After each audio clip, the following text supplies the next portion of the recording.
This is clearly not a probation case. Probation would unduly depreciate the seriousness of the offense and isn't even allowable under our law.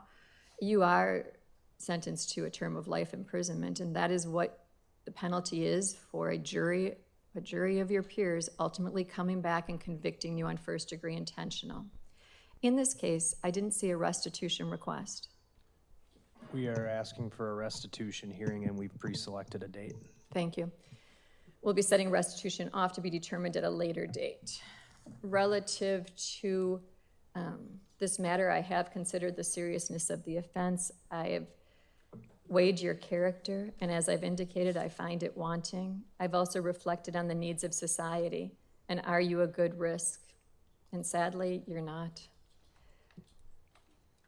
As to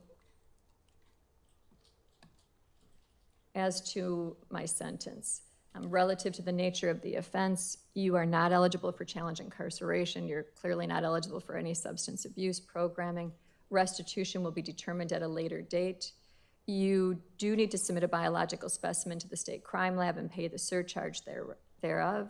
You do have the right to appeal, and if indigent, you have the right to the assistance of the public defender. What you need to understand is that a notice of intent to pursue post-conviction relief must be filed in the trial court within 20 days after sentencing for your rights to be preserved. You have been convicted of a felony. You may never possess a firearm. If you do, you're looking at 10 years of imprisonment, a $25,000 fine, or both. You may not possess body armor at any time in the future. If you do, you'll be subject to 15 years of imprisonment, a $50,000 fine, or both. You cannot vote in any election.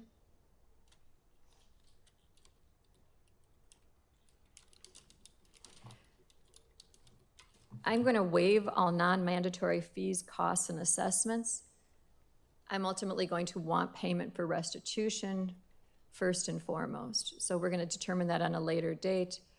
But due to that, I'm not imposing any fine. The fees, costs, and assessments will be payable during your term of confinement at a rate to be determined by the DOC.